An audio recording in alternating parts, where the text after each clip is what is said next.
মাঝে মাঝে বলিউড এমন মলমূত্র ত্যাগ করে যে তার গন্ধ বাংলা অবধি চলে আসে। ফিল্ম তো দূরের কথা, বিশাল ফুরিয়ার নাম শুনলেও আজকাল ভয় লাগে। ওনার ছড়ি দেখেই আমি বুঝেছিলাম যে ওনার এদিক ওদিক থেকে কনসেপ্ট চুরি করে সেটাকে দায়িত্ব সহকারে ক্যাচানোটাই স্বভাব। মা ছবিটা বোধহয় অজয় দেবগন কাজলের ওপর রাগ করে প্রডিউস করেছিল। কনসেপ্ট ওয়াইজ এটা যদি ফোকলোর হিসেবে এক্সপ্লোর করা যেত বা আমাদের মিথোলজির কিছু আসপেক্টের মধ্যে ইনক্লুড করা হতো তাহলে কিন্তু এটা ভালো ফিল্ম দাঁড়াতো, কিন্তু গল্পটা লেখাই হয়নি। ছবির স্ক্রিন প্লে বলতে সেরকম কিছুই নেই। মনে হচ্ছে সবাইকে শুধু গ্রিন স্ক্রিনের সামনে দাঁড় করিয়ে দিয়েছে আর বলেছে পাগলের মতো যার যেটা ইচ্ছে ওটা করো, ওটা বলো।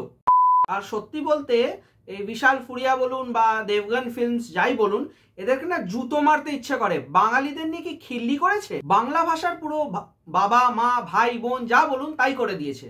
মানে আজ থেকে 30-40 বছর আগে বলিউডে যেরকম বাংলাকে ক্যারিকেচার করা হতো সেই রকম করে দিয়েছে। মানে একজন ওদিকে ক্ষুদিরামের নাম ভুল বলছে, আবার আরেকজন হাম জাতা হে তুম করতা হে হাম মরতা হে, এখনো এরকম বাংলা হিন্দি মেলানো একটা ভাষা ইউজ করে বাংলাকে নিয়ে ফাজলামো করছে। সিনেমাটার নাম মা না দিয়ে বাবা দেওয়া উচিত ছিল, কারণ সিনেমাটা দেখানো হয়েছিল বাবা রে কি সিজিআই, এর চেয়ে আমি জানি দুশমন দেখবো। অ্যাটলিস্ট ওটা 20-25 বছর আগের ছিল, you can justify bad CGI. মানে আজকের দিনে দাঁড়িয়ে মনে হচ্ছে আহার দেখছি। বাঙালি বলে কাদের কাস্ট করেছে আপনি চিনতেও পারবেন না। ওদের মুখ খুলছে একরকম, আওয়াজ বেরোচ্ছে অন্যরকম। এরকম বাজে ডাবিং একটা বলিউডের ফিল্ম থেকে এক্সপেক্ট করা যায় না। প্রত্যেকটা সিনের একটা সুইট স্পট হয় টাইমিং এর, মানে একটা সিন কতক্ষণ টানবো, বেশি টানলে খারাপ হবে, কম টানলে ঠিক জমবে না।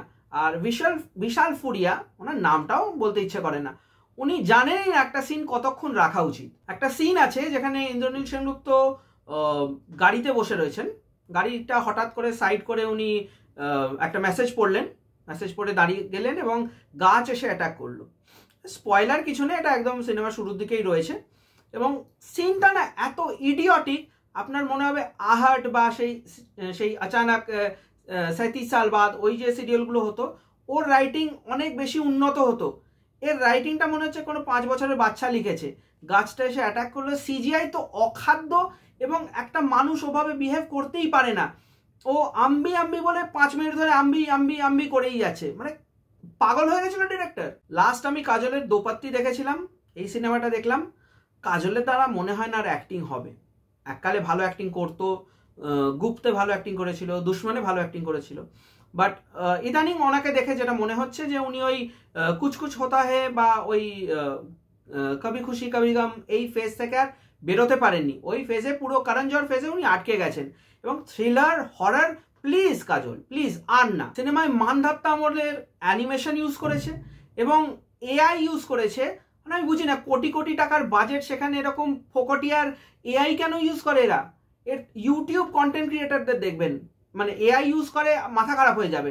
এরা এত কোটি টাকার প্রোডাকশন করছে, সেখানে সস্তার এআই দিয়ে চালিয়ে দিল।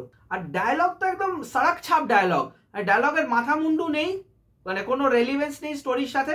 জোর করে সেই ইমোশনাল সেন্টিমেন্ট করার জন্য ডায়লগগুলো রাখা হয়েছে। সিনেমায় কাস্ট বলতে সেরকম কেউ নেই, রণিত রয় রয়েছে আর কাজল রয়েছে, এদেরই মেন রোল। আর কাজলের মেয়ে যে অ্যাক্টিং করেছে, এবং প্রত্যেকটা ক্যারেক্টারই না রোবটিক, কারোর কোনো ইমোশন নেই। দেখাতে চেষ্টা করছে বাট ইউ ক্যান আন্ডারস্ট্যান্ড ওটা পে চেকের বাইরে আর যায়নি, ওই ইমোশনটা পে চেকেই রয়ে গেছে। ইমোশন নেই, রোবটিক, কারোর কোনো কানেকশন নেই স্টোরির সাথে। সবাইকে মনে হচ্ছে এনে ক্যামেরা অন করলাম অ্যাক্টিং করে দে। আর মরা কান্নার বিজিএম, মানে আপনার মনে হচ্ছে না ওই সিনে কোনো ইমোশন আছে। ভাই কি বলতে চাস বল? পেছন থেকে এমন সেন্টিমেন্টাল বিজিএম হচ্ছে, মনে হচ্ছে আহা মার মেয়ের কি বন্ডিং, কি শুধু হাত ধরে দাঁড়িয়ে রয়েছে। মানে যত ঘিসাপিটা ক্লিশে আছে ওইগুলোকে দিয়েছে। আর একদম ট্রাইড অ্যান্ড টেস্টেড হরর ট্রোপস যেগুলো রয়েছে, যেগুলো আপনারা নানান সিনেমায় দেখেছেন, ইন্ডিয়ান সিনেমাতে দেখেছেন, মানে মুঞ্জা বলুন, স্ত্রী বলুন, বা বিদেশে আপনার কনজুরিং সিরিজ বলুন, দ্য নান সিরিজ বলুন, এই সব থেকে যে ট্রোপসগুলো আছে ওগুলোকে এক জায়গায় নিয়েছে, কিছু জাম্প স্কেয়ার্স দিয়েছে, অ্যান্ড হয়ে গেল হরর ফিল্ম। আর সিনেমাটা যদি বাংলা নিয়ে এত অবসেশনে বানানো হয়েছিল তাহলে বাংলায় কেন করলো না? আরে বাঙালি বাংলায় বলছে, ভাষা মেলাতে পারো তুমি, বাংলার সাথে হিন্দি মেশাচ্ছ, বাংলার সাথে ইংলিশ মেশাচ্ছ, ঠিক আছে, কিন্তু বাংলাটাও হিন্দির মতো বলছো, হিন্দিটাও বাংলার মতো বলছো।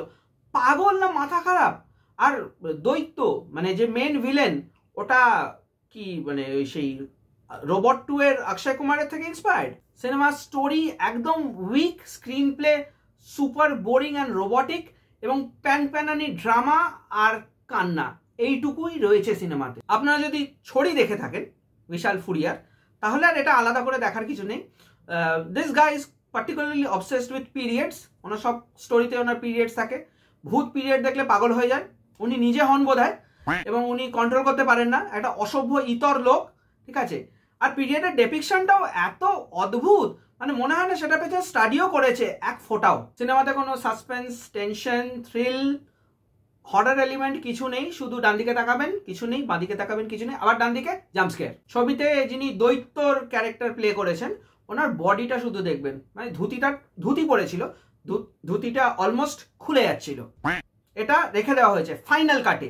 ভাই, আল্লু অর্জুন পুষ্পাতে নেচেছিল, কাজলকে কে আল্লু অর্জুন ভেবেছে?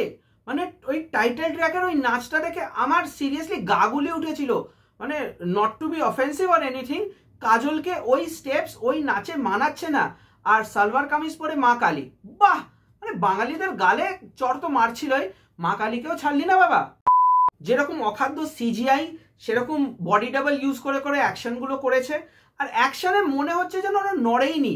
মানে আমি ধরুন অ্যাকশন করব, গ্রিন স্ক্রিনের সামনে তো আমাকে অ্যাকশনটা করতে হবে, মনে হচ্ছে জাস্ট আমি বসে গেলাম, গ্রিন স্ক্রিনটাকে মানে পেছনে যেটাকে সুপার ইম্পোজ করা হচ্ছে সেই স্ক্রিনটাকে নড়িয়ে দেওয়া হলো। মানে কাজল নড়ছে অবধি না, এতটাই লেজি, এতটাই ল্যাথার্জিক।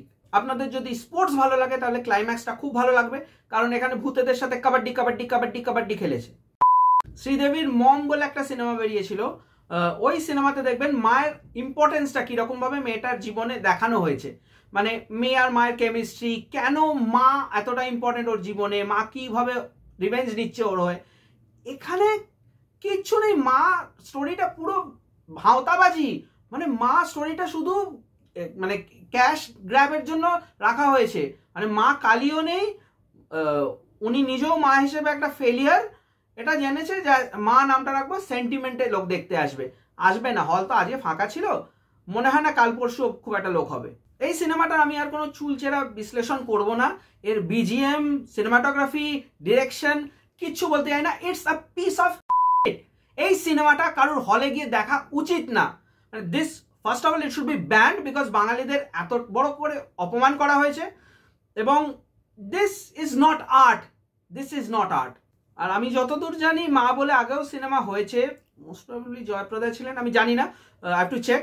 আমি লিঙ্ক দিয়ে দেবো নিচে, বা মেনশন করে দেবো যে অ্যাকচুয়াল নামটা কি ছিল। বাট যাই হোক, যদি হয়ে থাকে নাও হয়ে থাকে, this film should not be watched. মানে আমি এরকম ভাবে বলি না যে একটা ফিল্ম একদম দেখতে যাওয়া উচিত না, বাট এর মধ্যে না হরর আছে, না স্টোরি আছে, না ড্রামা আছে, না অ্যাক্টিং আছে। অ্যান্ড ডেফিনেটলি এরকম বিগ শট নেমস যখন এরকম কাজকর্ম করে না, এই Kajol, Ajay Devgn, then definitely they should bear the brunt of the audiences. মা মুভিটাকে আমি কোনো রেটিংই দেব না। I will not rate this freaking film. It was a complete wastage of money, time and effort. এর চেয়ে বাংলায় যে হররগুলো হয় ওগুলো দেখুন, অ্যাটলিস্ট টাইম পাস হয়ে যাবে। এই সিনেমাটা দেখে আপনি ভাবলেন কি দেখছিটা কি, কাজলকে উড়তে দেখতে তো আমি আসিনি। সিজিআই গাছের সামনে সবাই উড়ে যাচ্ছে, জাস্ট উড়ে যাচ্ছে। সেকেন্ড হাফটা শুধু ওড়া আর উড়ি। আর আমি বিশেষ কিছু বলবো না মা নিয়ে। এই ছিল আমার রিভিউ অন মা। আপনাদের যদি এই ভিডিওটা ভালো লেগে থাকে তাহলে একটা লাইক, শেয়ার আর সাবস্ক্রাইব করে দেবেন। যদি কোনো ওপিনিয়ন, সাজেশন বা রিকোয়েস্ট থাকে কমেন্ট সেকশনে নিশ্চয়ই জানাবেন। You can always follow me on Instagram. আমি টম থ্রাশ, আপনারা দেখছেন থ্রাশ আওয়ার, এবং দেখা হচ্ছে পরের ভিডিও।